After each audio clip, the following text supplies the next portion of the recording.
Assalamualaikum warahmatullahi wabarakatuh. Perkenalkan, nama saya Anuari, mahasiswa Sekolah Tinggi Agama Islam Darut Tauhid Bandung.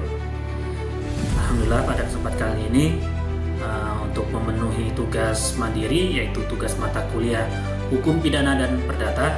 Nah, pada kesempatan kali ini saya akan membahas studi kasus, yaitu kasus gugatan terhadap penyidik KPK Rosa Purbabekti.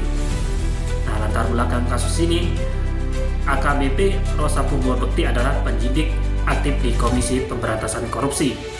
Ia tengah digugat secara perdata oleh Agustiani Tio Fridelina, mantan komisioner Bawaslu yang telah divonis bersalah dalam kasus suap Harun Masiku dan telah menjalani hukum selama 4 tahun penjara.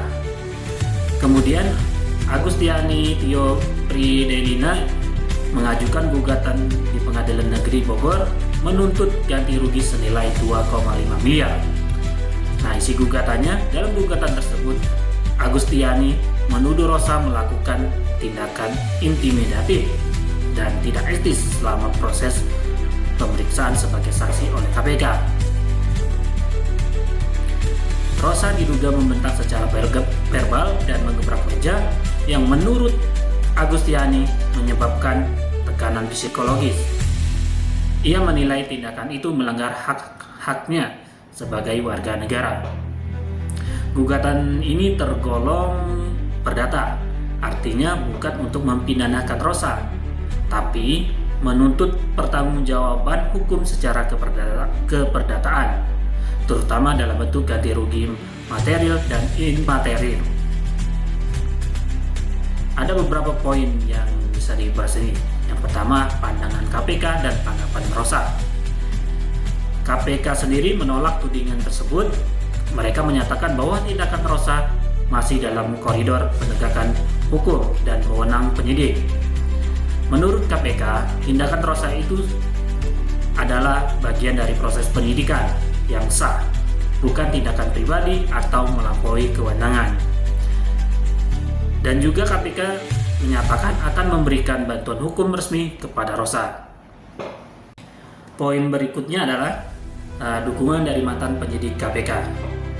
Sejumlah penyidik senior KPK yang tergabung dalam IM 57+ Institut, termasuk Novel Baswedan dan Yudi Purnomo, menyatakan dukungan moral dan hadir langsung di sidang.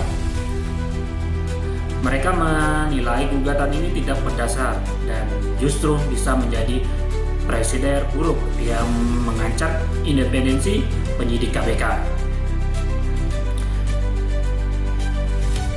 Menurut mereka, jika gugatan seperti ini dikabulkan, akan timbul efek jera bagi penyidik dan bisa dimanfaatkan oleh koruptor untuk menyerang balik penegak hukum.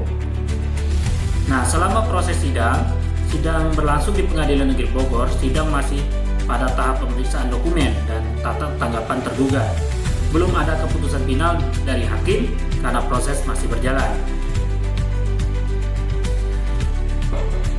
Nah, kesimpulan dari kasus ini bukan hanya soal tuntutan personal, tapi mengandung implikasi besar terhadap penegak hukum dan pemberantasan korupsi di Indonesia. Jika gugatan Agustiani dikabulkan, ini bisa membuka celah bagi para mantan narapidana korupsi untuk menggugat balik penyidik KPK yang bisa menghambat kerja lembaga anti rasuah. Alhamdulillah, itulah yang dapat saya sampaikan dalam kasus gugatan terhadap penyidik KPK ini. Lebih dan kurangnya saya mohon maaf. Assalamualaikum warahmatullahi wabarakatuh.